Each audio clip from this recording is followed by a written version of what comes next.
Now, I was here earlier today when it was a little bit warmer, and I saw Show Me State game workers setting up soccer goals like this one. This right here is actually the tile that he shot into. You can see where the bullet went straight through the tile. Thankfully, no one was hurt, but people are saying this experience was extremely terrifying. The intersection right behind me, Old 63 and Stadium Boulevard, is what committee members are hoping to reconstruct. Italy's Supreme Court is ready to make a final ruling in the murder case involving American Amanda Knox and her former Italian boyfriend. Although some patients, when they come to see Dr. Tarrant, are still on medication like Adderall, some use his therapy as a complete alternative. I'm standing right in front of the Capitol building where the NAACP is expected to protest, but peacefully.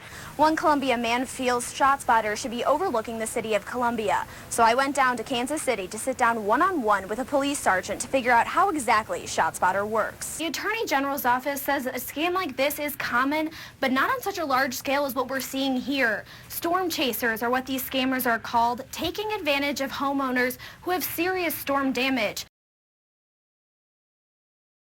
Because that really is how it is, and I'm not the only mother that's been made to feel like a harlot for doing something so basic. Something as basic as breastfeeding. Shara Ortavitas is a mother who says she's been asked to leave Warrensburg Parks and Rec pool not one, not two, but 3 times. In our initial report, Warrensburg said breastfeeding was not allowed because of sanitation issues. We're treating breastfeeding mothers just like we treat everybody else that comes to the pool that wants to eat or drink by the side of the pool. Breastfeeding was considered the same as eating or drinking near a pool. After being approached over the years, Ortavitas repeatedly approached the city at public meetings. At one meeting, she printed off 9 copies of a rule book Canada follows about breastfeeding near a pool. She asked the board to read it and consider implementing the same rules in Warrensburg. That's when she says breastfeeding became indecent exposure. And then they turned around and wrote a resolution. All breastfeeding shall take place with appropriate covering such as the breast is not open to public view. And what they cited there was Warrensburg's indecent exposure statute. So we nursed, she nurses asleep. This time I got a tap on the shoulder by the Warrensburg Police Department.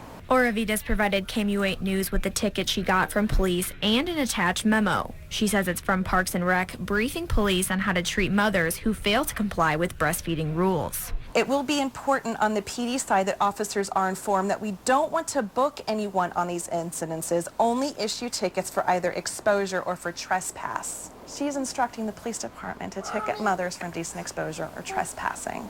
KMU8 News tried contacting Matthews for a week for this story, but she refused an interview. She talked to us over the phone, denying any recent ticketing of mothers at the pool. Now, this issue may be over for mothers like Ortavitas, because 2 days after KMU8's initial report, the city passed a new resolution saying, quote, any prior rules in conflict of the new resolution are repealed. Mothers may now breastfeed near or around a pool. Hopefully through my story and through the new laws, no mother will ever be made to feel like this again. Parks and Rec says there are no plans to revisit the issue and it has been resolved. Shale Remien, KMU8 News, Warrensburg. Bishop Derek Robinson was one of hundreds who showed up in Jefferson City to let his voice be heard. Friday afternoon, the NAACP organized a march called Journey for Justice. It aimed to highlight their disgust about the Mike Brown shooting and response in Ferguson and try and spark change. I'm here today because I want justice.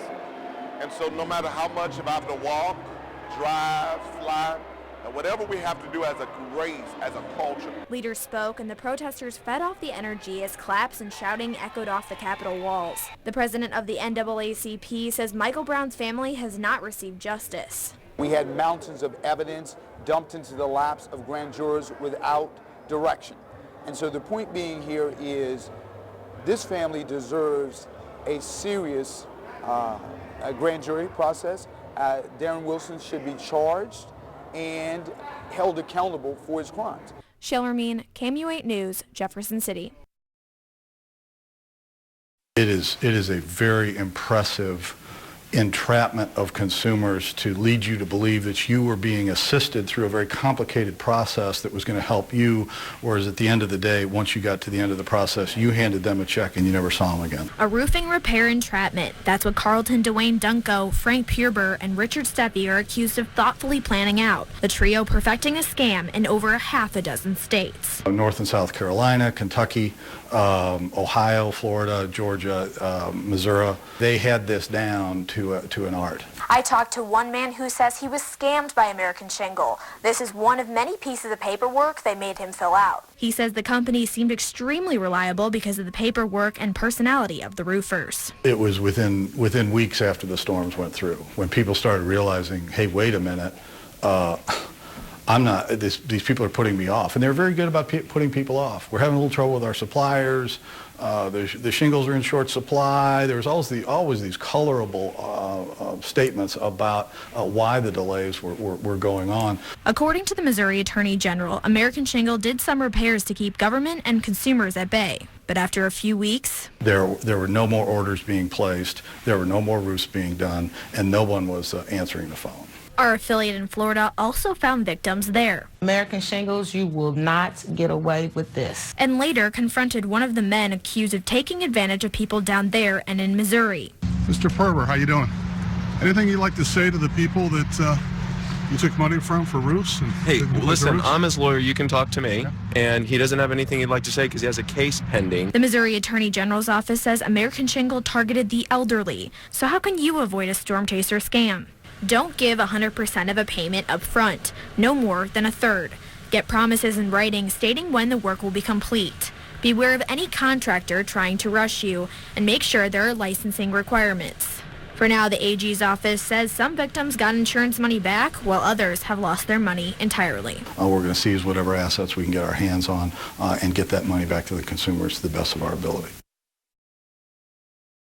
I followed a boy named Caleb and his mom back in December when they thought Caleb had ADHD. I looked at data, stats, and a unique type of therapy to help Caleb with ADHD, or so I thought.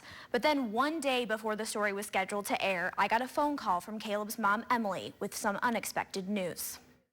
I met 8-year-old Caleb months ago when looking into ADHD diagnoses. His family let me follow his progress for our original Target 8 report. ADHD combined type. That's what they thought he had. But as the story came to a close, a phone call from Caleb's mom, Emily, took the story on an unexpected detour. Just had this mommy gut feeling, and I slept on it and woke up the next morning. I took him to urgent care, and the doctor didn't question me one bit and did a CT scan on Caleb and found he has a cyst in the occipital region of his brain. They were referred to Dr. Alex Fay, a fifth-year neurology resident at St. Louis Children's Hospital. In looking at his scan, which I went through with his parents, it looked more like a benign variant. In talking to the parents, it turned out that his behavior was really their biggest concern. He'd have these outbursts, and they're actually scared for their other kids in the home because of how upset he was getting. And he would be angry and agitated, and so one day I picked him up, and he literally, I had to pull over the car because he was trying to come out of the car. And he was telling me his head hurt so bad that he just couldn't take it anymore. Emily watched her son struggle with headaches, lack of sleep, and behavioral outbursts for years. And in those years, his only diagnosis, ADHD. Caleb worked with a neurofeedback expert. He was also on medication, but nothing seemed to work. Dr. Fay says he doesn't think the cyst is to blame for all of Caleb's behavioral issues, and since has formulated a plan with Emily to make some changes in Caleb's life. I did recommend a new medication for him, which is used for children with ADHD.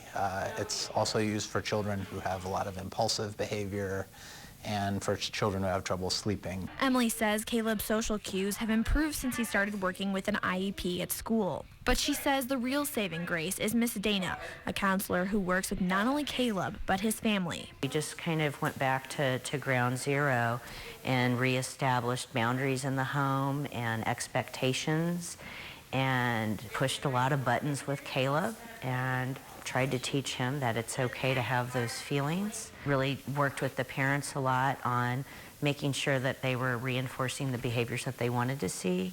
If we want him to change and we want to see progress with him, we have to change too. Emily says with the right diagnosis, she hopes Caleb will continue to thrive. From the get-go, knew I needed to trust my gut. And I still don't have all the answers today, but I have more answers than I did a year ago. That being said, I feel like that's going to help Caleb in the long run. He's already a fantastic big brother, and he's a wonderful son, and I'm blessed. I'm blessed to have him.